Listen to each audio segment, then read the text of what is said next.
अल्लाह तबारक व तआला कुरान में इरशाद फरमाता है, वलो अन्नहुम इज़्ज़लमू अनफुसहुम जाऊका फस्तगफिरुल्लाह वस्तगफर लहुमुर रसूल लवजदुल्लाह तव्वाबर रहीमा। इसका माने खेज मतलब खेज तर्जमा यह है कि महबूब अगर कोई अपने आप पर जुल्म करे, अल्लाह इरशाद फरमाता है महबूब अगर कोई अपने आप पर जुल्म करे वो फिर आपकी बारगाह में आ जाए। किसी ने अपने ऊपर जुल्म किया और वो फिर अपने आप की बारगाह में आ जाए और आने के बाद अल्लाह से दुआ इस्तिग़फ़ार करे और ए महबूब आप भी उनके लिए सिफारिश फरमाएं, तो यकीनन अल्लाह को वो तौबा कबूल करने वाला मेहरबान पाएंगे। तर्जमा करते ही सबसे पहली बात जो समझ में आती है वो ये है कि अल्लाह फरमाता है अगर कोई शख्स अपने ऊपर जुल्म करे, अपने आप पर जुल्म करे, तो ए महबूब आपके पास आ जाए। इस दुनिया में कौन है जो अपने आप पर जुल्म करता है? आज तो लोग एक दूसरे पर जुल्म करते हैं, भाई भाई पर जुल्म करता है, एक मुसलमान दूसरे मुसलमान पर जुल्म करता है, एक पड़ोसी दूसरे पड़ोसी पर जुल्म करता है। लेकिन हमको तो आज तक ऐसा कोई नहीं मिला कि जो अपने आप पर जुल्म करता हो, कि अपना गिरेबान खुद चाक कर लेता है, खुद अपने जिस्म को मार करके और लहू लहान कर लेता है। वो करता है जिसकी अक्ल सलामत नहीं है, वो पागल। तो उसकी बात छोड़िए, आपकी अक्ल सलामत है तो जो ऐसा आदमी जिसकी अक्ल सलामत हो वो अपने ऊपर जुल्म नहीं करता, वो दूसरे के ऊपर जुल्म करता है। लेकिन अल्लाह इरशाद फरमाता है अगर कोई अपने ऊपर जुल्म करे, तो जिस जुल्म को आप समझ रहे हैं वो जुल्म इस आयत में नहीं है। और इस आयत में जुल्म का मतलब है अकीदे का जुल्म, ईमान का जुल्म, अमल का जुल्म। अगर कोई शख्स देखिए अकीदे का जुल्म करे तो फिर तो उसकी बख्शाई सही नहीं। वो अकीदे के एतबार से अगर वो जुल्म करे तो वो काफिर और मुशरिक। अब रह गया अमल के एतबार से जुल्म, तो इस आयत मुक़द्दसा में वही मुराद है कि अगर कोई अपने ऊपर अमल के एतबार से जुल्म करे तो महबूब वो आपकी बारगाह में आ जाए। नबी की बारगाह में आने के बाद रब से दुआए इस्तिग़फ़ार करे, माफी मांगे, रो कर गिरियोज़ारी करे, तो तेरे रोने से गिरियोज़ारी करने से रब से मग़फ़िरत मांगने से रब तुझे माफ नहीं करेगा। रब माफ करेगा। वस्तग़फ़रल्लाहुमुर रसूल, जब नबी तेरे लिए सिफारिश कर देंगे तो ये बात जाहिर हो जाएगी कि नबी ने अपने गुनहगार को माफ कर दिया है। और जब नबी ने माफ कर दिया है तो अल्लाह इरशाद फरमाता है कि लवजदुल्लाह तव्वाबर रहीमा, उसके बाद तुम अल्लाह को मेहरबान और तौबा कबूल करने वाला मेहरबान। मेरे मोहतरम दोस्त, अगर कोई शख्स जुल्म करे तो अल्लाह ने इरशाद फरमाए महबूब वो आपके पास आ जाए, नबी के पास चला जाए। तो नबी के पास जाने के लिए तो मदीना शरीफ जाने के लिए तो वीजा बनवाना पड़ेगा, टिकट लेना पड़ेगा, पासपोर्ट बनवाना पड़ेगा, पैसे रखना पड़ेगा, तब जाकर के मदीना शरीफ आप पहुंचेंगे, नबी की बारगाह में पहुंचेंगे। तो मालदार आदमी तो चला जाएगा, मालदार ने जुल्म किया, गुनाह किया, तो मग़फ़िरत के लिए मदीना पहुंच गया। लेकिन ये गरीब आदमी बेचारा क्या करेगा? अल्लाह इरशाद फरमाता है कि अगर कोई जुल्म करे तो वो नबी के पास जाए। तो मालदार तो चला जाएगा मदीना, ये गरीब बेचारा क्या करेगा? सिर्फ मालदार ही गुनाह करता है, गरीब भी करता है ना गुनाह, तो ये क्या करेगा? तो अल्लाह इरशाद फरमाएगा मैंने कब कहा कि तुम मदीना जाओ? मैंने तो ये कहा कि तुम नबी के पास जाओ। और नबी के पास, नबी कहा है अन्नबी औला बिल मोमिनीना मिन अनफुसिहिम, नबी तुम्हारी जान से भी ज्यादा करीब, नबी तो तुम्हारी जान से भी ज्यादा करीब है। गर्दन झुकाओ, नबी का तसव्वुर करो, नबी की बारगाह में हाजिर हो जाओ। मैंने ये कब कहा है कि तुम मदीना जाओ? मैंने तो कहा नबी के पास जाओ, नबी के पास जाओ। और नबी कहा है अन्नबी औला बिल मोमिनीना मिन अनफुसिहिम, नबी मोमिनीन के जान से भी ज्यादा करीब। यह और बात है कि नबी तो हमारी जान से भी ज्यादा करीब है, लेकिन हम लोग नबी से बहुत दूर। नबी तो करीब है, लेकिन हम लोग नबी से बहुत दूर हैं। आप सोचोगे कि ये अजीब बात है, नबी जब हमसे करीब होंगे तो हम भी नबी से करीब होंगे। जुबैर अगर माइक से करीब है तो माइक भी जुबैर से करीब है। ऐसा कैसे हो सकता है कि जुबैर तो करीब हो माइक से और माइक जुबैर से दूर हो? जब नबी करीब हैं तो हम भी नबी के करीब होंगे। लेकिन नहीं, नबी तो करीब है लेकिन हम लोग दूर हैं। इसको समझने के लिए मैं आपको एक मिसाल दे दूं। एक मर्तबा एक जौहरी यानी हीरा जवाहिर बेचने वाला, वो हीरे जवाहिर को लेकर के दूसरा अपने मुल्क से दूसरे शहर की, अपने शहर से दूसरे शहर की तरफ रवाना हुआ तिजारत करने की नीयत से।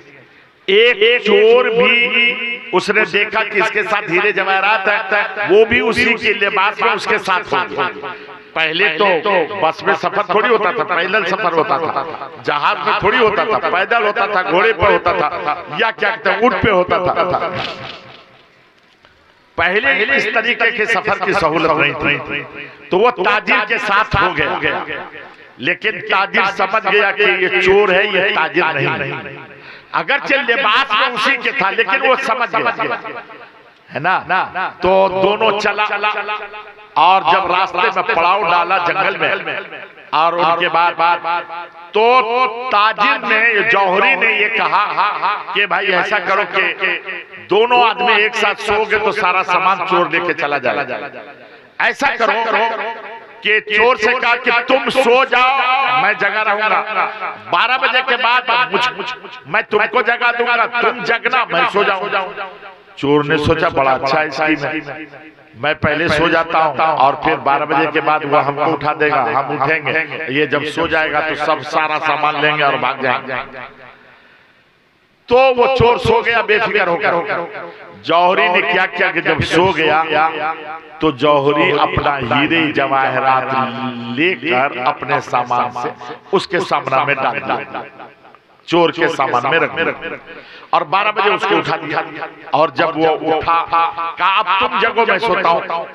चोर ने कहा बिल्कुल सही बात है। चोर जग गया और ताजिर सो गया। जब सो गया ताजिर, तो अब ये ताजिर के सामान में हीरे जवाहरात ढूंढने, खूब ढूंढा लेकिन मिला ही नहीं। सोचने लगा शायद लगता है कि रास्ते में गिर गया होगा।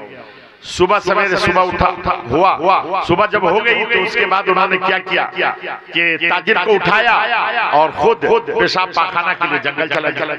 ताजिर उठाने के बाद सबसे पहले हीरे जवाहरात उनके सामान से निकाल कर अपने सामान में रख लिया। और जब वो चोर आ गया पेशाब पाखाने से, सफर शुरू। रास्ते में चोर कहता है कि आप जब सोए थे, जब मैं सोया था तो आप बेदार थे, आपने मुझको उठाया, तो मैं उठा तो मेरा सामान सब मौजूद था, और आप सो गए थे और मैं जगा रहा। अब आप भी देख लीजिए कि आपका सामान मौजूद है कि नहीं। हीरे जवाहरात कल मैंने आपके सामान में देखा था, वो है कि नहीं।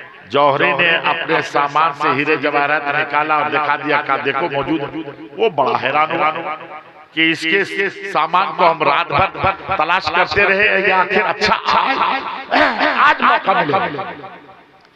चुनांचे फिर पड़ाव डाला रात में, तो फिर ताजिर ने कहा कि तुम सो जाओ। ठीक है, सो जाते हैं।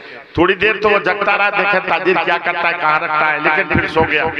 और जब सो गया तो ताजिर ने देखा कि सो गया है, तो अपना सामान हीरे जवाहरात को निकाला और उसके चोर के जेब में डाल, कुर्ता लटका हुआ था, डाल दिया। और उनके बाद 12 बजे के बाद चोर को उठाया और ताजिर सो गया। वो चोर उठा और देखा कि बाल को छुआ, पांव को छुआ, देखा ताजिर सो गया है, तो अब फिर उसका सामान ढूंढने लगा, लेकिन उसके सामान में वो सब मिला ही नहीं। फिर आजू बाजू में जमीन खोदा, ये वो, रात भर उसी में परेशान रहा, लेकिन जब नहीं मिला, सुबह हो गई थी, उठाया, फिर ताजिर उठ गया, वो चला गया पेशाब पाखाने के लिए। ये जल्दी से उनके जेब से अपना हीरा जवाहरात लिया और अपने सामान में रखा, फिर सफर शुरू। रास्ते में फिर उसने कहा कि देख लो तुम्हारा सामान है कि नहीं। उन्होंने फिर निकाल कर ताजिर ने दिखा दिया हीरे जवाहरात मौजूद है। उसको बड़ा ताज्जुब हुआ कि रात भर हम ढूंढते रहे लेकिन नहीं मिला और फिर ये निकाल दिया। खैर अब वो जगह आ गई जहां से दोनों को अलग अलग होना था।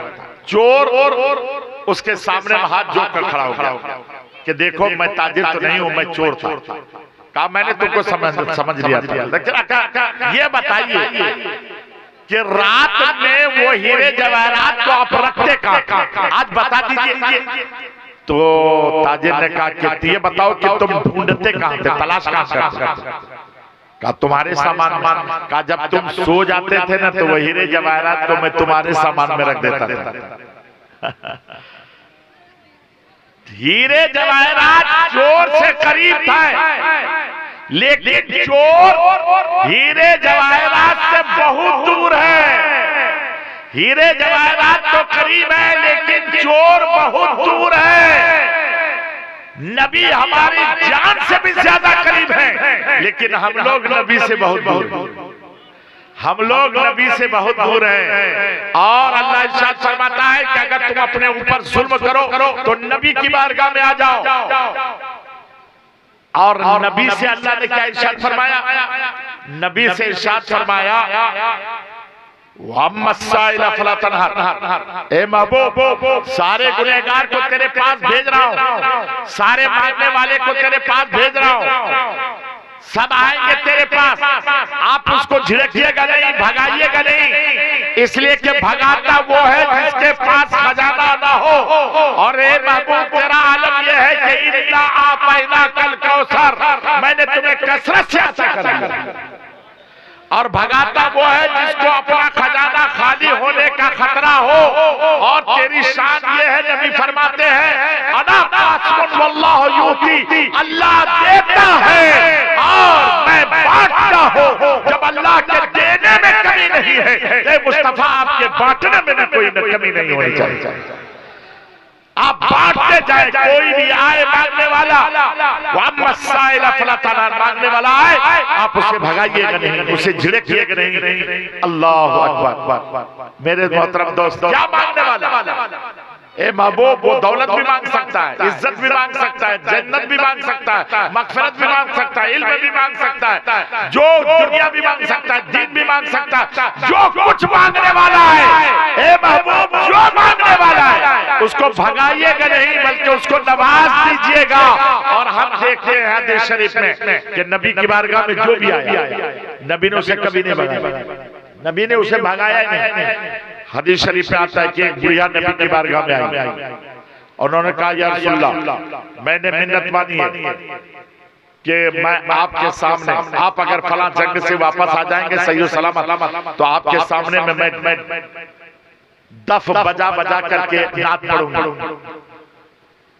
तो नबी अकरम सल्लल्लाहु तआला अलैहि वसल्लम ने इरशाद फरमाया तो तुम्हारे लिए इजाजत है, तुम्हारे बाद किसी और के लिए इजाजत नहीं है। नबी की बारगाह में जो भी आया है नबी ने उसे वापस नहीं किया है, नबी ने उसे कोई भगाया नहीं है। औरत लोग भी ऐसी ऐसी मिन्नत मान लेती है कि जिसका न पूरा करना वाजिब। एक औरत ने मिन्नत मांग ली कि अगर मेरा बच्चा अच्छा हो जाएगा तो मैं इमाम साहब से मेंबर पर जुमा के दिन ढोल बजवाऊंगा। अल्लाह बेनियाज है, उसका बच्चा अच्छा हो गया तो ढोल लेकर के आ गए इमाम साहब के पास कि आज जुमा है, जाइए इसको मेंबर पर बजा दीजिए, मैंने मिन्नत मानी। अब तो इमाम साहब की हालत खराब कि अगर ढोल बजा दिया मैंने मेंबर पे तो मेरी तो लोग सब बजा देंगे। और बगैर ढोल बजाए तो इतना बजा रहे हैं इमाम लोगों की कि उसकी बेचारे की तो खैरियत नहीं, का अब क्या होगा। लेकिन औरत ने कहा देखिए अगर मिन्नत नहीं उतारिएगा ना तो याद रखिएगा कि मेरे बच्चे को कुछ हो गया तो मैं आपकी बजा दूंगा। अब तो वो बेचारा क्या किया कि एक तरकीब निकाला, ढोल को सफेद रुमाल में लपेटा और लपेट करके सर पे लिया, चला। लोगों ने सोचा कि ये इमाम साहब रोज कहते थे तुम लोग शिरनी बहुत कम लाते हो, आज लगता है कि ज्यादा शिरनी लेके जा रहे हैं। लोग सब जुमा में पहुंच गए। और जब वहाँ इमाम साहब ने तकरीर शुरू की, ये हराम, वो हराम, ये शिर्क, ये बिदअत, और करते करते हराम करते करते मेंबर पर चढ़ गए और उसको ढोल को कपड़े से हटाया। जैसे ही हटाया तो लोग देख के हैरान, उन्होंने कहा देखो यही ढोल है, यही ढोल है, इसी को लोग ढोल बोलते हैं, इसका बजाना हराम है। अरे बेवकूफो, इसका बजाना हराम है, ऐसे बजाओगे तो हराम, ऐसे बजाओगे तो हराम। और उसके बाद फेंक और लोगों ने सोचा प्रैक्टिकल करके बतला रहे हैं। अब तो वो बेचारा किसी तरीके से मिन्नत पूरी के आया, घर में आके कहे आज तो मैंने मिन्नत पूरी कर दिया और फिर कभी मत करना ना, वरना मेरे लोग बजा देंगे। अल्लाह अकबर। ऐसी ऐसी मिन्नत औरतें मानती है जिसका पूरा न करना वाजिब, लेकिन नबी की बारगाह में जो आया है नबी ने उसे वापस नहीं किया। नबी ने फरमाया उस औरत से कि तेरे लिए जायज है, किसी और के लिए जायज नहीं है। नबी की बारगाह में जो भी आया है नबी ने उसे वापस नहीं किया है। एक शख्स नबी की बारगाह में आया जी, एक शख्स नबी की बारगाह में, हजरत अबू कतादा नबी की बारगाह में। उनकी आंख किसी जंग में उसका ढेला निकल गया, आंख का ढेला निकल गया। वो नबी की बारगाह में आया और अर्ज करने लगा, या रसूल अल्लाह मुझे आंख अता फरमा, मुझे आंख अता फरमा।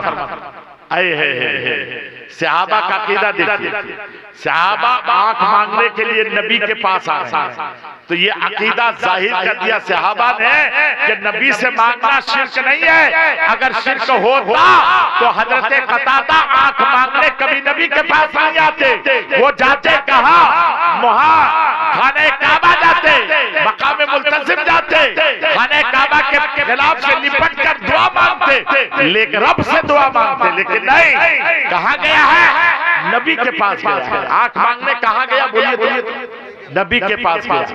अच्छा देखे तो नबी ने क्या कहा, क्या नबी ने ऐसा कहा है मुझसे आंख मांगने क्यों आए? आंख मांगना है तो जाओ अल्लाह से मांगो, मस्जिद के कोने में बैठ जाओ और अल्लाह से कहो कि आंख दे दे। खाने काबा चले जाओ और मकाम मुल्तजिम पर निपट करके कहो आंख दे दे। आबे ज़मज़म यानी कुएं के पास जाओ, ज़मज़म के कुएं के पास और कहो कि अल्लाह मुझे आंख दे दे। मकाम इब्राहिम के पास जाकर रब से गिड़गिड़ाओ मुझे आंख दे दे। सफा और मरवा चला जा, नबी ने नारे रिसालत मसलके आला हजरत हैत अल्लामा मुफ्ती शाहनवाज हुसैन कादरी उलमा अहले सुन्नत। नबी ने कहीं नहीं भेजा, नबी ने कहीं नहीं भेजा। ये इस बात की दलील है कि नबी से मांगना शिर्क नहीं है। अगर मांगना शिर्क होता तो हजरत अबू कतादा को नबी कलमा पढ़ाते। आपने कलमा नहीं पढ़ाया, भगाया नहीं, बल्कि नबी ने इरशाद फरमाया, ए कतादा तुम्हें आग चाहिए कि जन्नत चाहिए? तुम्हें आग चाहिए कि जन्नत चाहिए? मेरे मोहतरम दोस्त, नबी ने ये फरमा कर अपने मुख्तारे कुल होने का इख्तियार आपने जाहिर फरमा दिया कि चाहे तुम आंख मांगो तो आंख दूंगा, जन्नत मांगो तो जन्नत दूंगा। अल्लाह। एक बात मैं आपसे कहूं, अगर मैं यहाँ ऐलान कर दूं कि मांगो तुम मुझसे क्या मांगते हो, एक आदमी खड़ा होकर कहे माइक दे दीजिए, तो हम दे सकेंगे? माइक वाला फौरन आ जाएगा, ए मोती साहब आप माइक क्यों दे रहे हैं? माइक मेरा है, आप क्यों दे रहे हैं? हाँ, वो मेरा चश्मा मांगेगा तो दे सकता हूँ, ताज मांगे तो दे सकता हूँ, घड़ी मांगे तो दे सकता हूँ, जुब्बा मांगे तो दे सकता हूँ, अंगूठी मांगे तो दे सकता हूँ, क्योंकि मैं इसका मालिक। लेकिन अगर वो माइक मांग लिया, नबी ने क्या फरमाया कि जन्नत मांग, जन्नत चाहिए या आग चाहिए? इससे पता चला कि नबी अकरम ने ये जाहिर फरमा दिया कि खालिके जन्नत तो अल्लाह है, लेकिन मालिके जन्नत अल्लाह ने मुझे बनाया, मैं जिसको चाहूं जन्नत अता कर दूं। हजरत कतादा से भी जब नबी ने फरमाया तो हजरत कतादा सोचने लगे कि क्या करूं, जन्नत लूं कि आंख लूं, जन्नत लूं कि आंख लूं, जन्नत लूं कि आंख लूं। अब वो सोचने लगे, लेकिन फिर सोचा कि आज नबी की रहमत जोश में एक कतादा मांग ले जो मांग।